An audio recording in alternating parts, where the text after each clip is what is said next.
Everyone, কি খবৰ আপোনালোকৰ?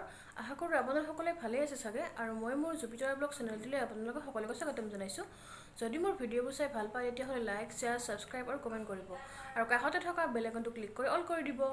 আৰু এতিয়া যাওঁ মই পাকঘৰত, তেতিয়াহ'লে আহক আজি আমাৰ ভিডিঅ'টো ষ্টাৰ্ট কৰোঁ। হাই, এতিয়া আহিলোঁ মই পাকঘৰত আৰু এয়া মায়ে আছে মাছ ধুই। এয়া হাই, মই আছো মাছ ধুই আৰু এতিয়া মাছ ধোৱা হ'ল আৰু এতিয়া বনাম। আপোনালোকে আমাৰ ভিডিঅ'টো শেষলৈকে চাই থাকিব দেই। আৰু আজি ভাবিছোঁ মাছ সৰিয়হৰে বনাম।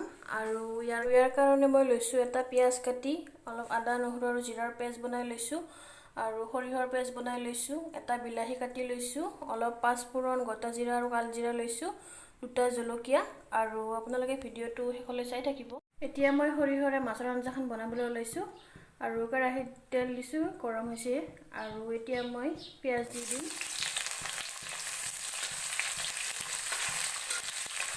আৰু ইয়াত দি দিম এতিয়া অলপ পাঁচফোৰণ,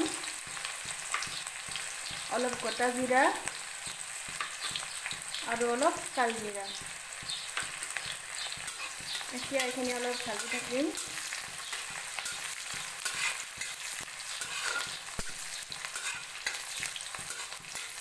এতিয়া ইয়াত দি দিছোঁ দুটা জলকীয়া।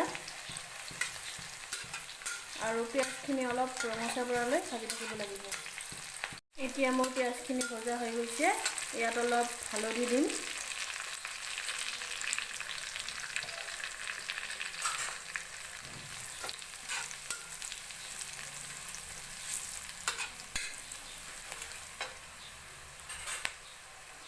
আৰু এতিয়া ইয়াত মই আদা, নহৰু আৰু জিৰাৰ পেষ্টখিনি দি দিম।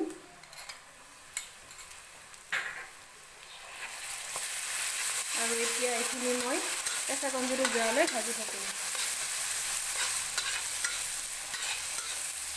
এতিয়া মোৰ আদা নহৰুখিনি ভজা হৈ গৈছে।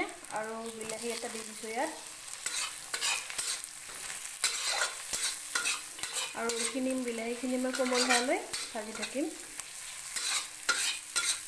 এতিয়া মোৰ বিলাহীখিনি কোমল হৈ গৈছে। আৰু এতিয়া ইয়াত মই বেহৰৰ পেষ্টখিনি দি দিম।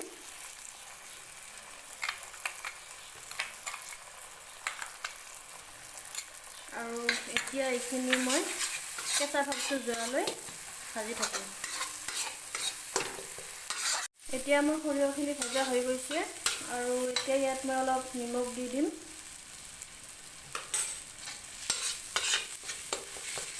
আৰু এতিয়া ইয়াত মই এটা বইল কৰি লোৱা আলু দি দিম।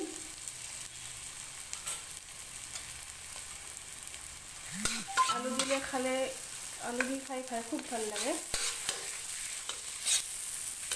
এতিয়া মই এইখিনি আৰু অলপ সময় ভাজি থাকিব লাগিব।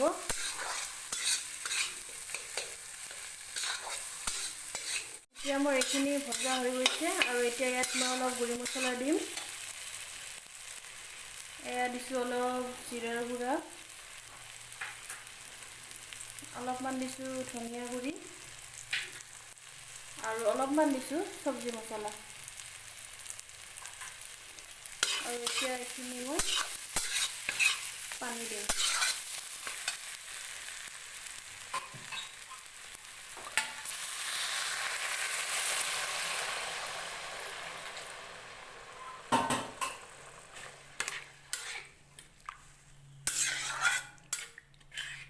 আৰু এতিয়া ইয়াত মই মাছ দি দিম। আৰু এইখিনি মই এতিয়া উতলিবলৈ দিম।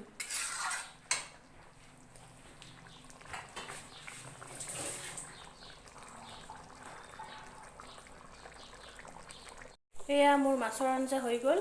আৰু এতিয়া মই এইখিনি নমাই থ'ম। এতিয়া মোৰ সৰিয়হৰে মাছৰ আঞ্জা বনোৱা হৈ গ'ল। আৰু মায়ে এতিয়া বনাব অমিতাৰ খাৰ মাছেৰে। আপোনালোকক দেখুৱাই আছোঁ ৰ'ব। এয়া মোৰ কেৰাহীত তেল গৰম হৈছে। এতিয়া মই ইয়াতে দিম পিঁয়াজ,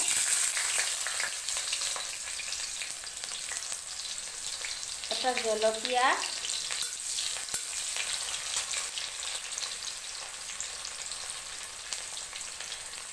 আৰু অলপমান পাঁচফোৰণ। আৰু এইখিনি অলপ ৰঙচুৱা পৰালৈকে ভাজিব লাগিব। মোৰ পিঁয়াজখিনি ভজা হ'ল। অলপমান আদা নহৰুৰ পেষ্ট দিছোঁ। এইখিনি অলপ সময় ভাজিম কেঁচা গন্ধটো যোৱালৈকে।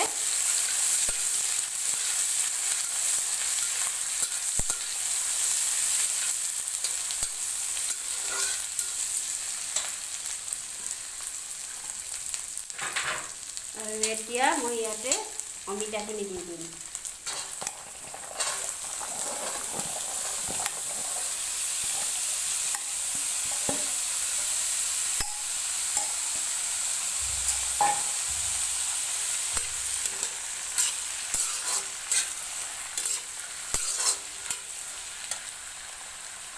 আৰু অকণমান খোৱা ছ'ডা দিছোঁ। ইয়াতে কলৰ খাৰো দিব পাৰি, কিন্তু মোৰ ওচৰত নাই, সেইকাৰণে মই খোৱা ছ'ডাই ব্যৱহাৰ কৰিছোঁ। আপোনালোকে কলৰ খাৰো ব্যৱহাৰ কৰিব পাৰে। আৰু অলপ শুকান মছলা ব্যৱহাৰ কৰিছোঁ। জিৰাৰ গুড়ি অলপ,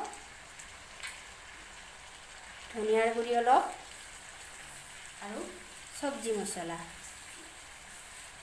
এইখিনি এতিয়া কিছু সময় ভাজি থাকিম। এইখিনি 10 মিনিটমান মোৰ ভজা হ'ল আৰু এইখিনি গলি গৈছে। আৰু তেতিয়া মই নিমখ দিব পাহৰি গৈছিলোঁ। এতিয়া মই এইখিনি নিমখ দিছোঁ।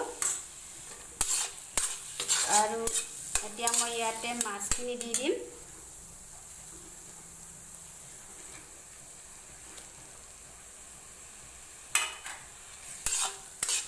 ইয়াতে মই এতিয়া পানী দিম।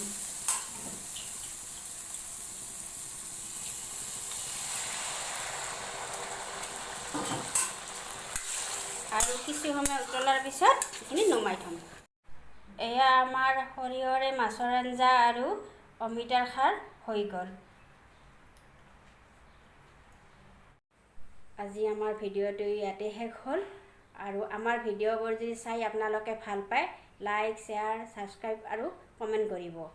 আৰু আজিলৈ আপোনালোকক এৰিছোঁ, নতুন এটা ভিডিঅ'লৈ আহি আছোঁ।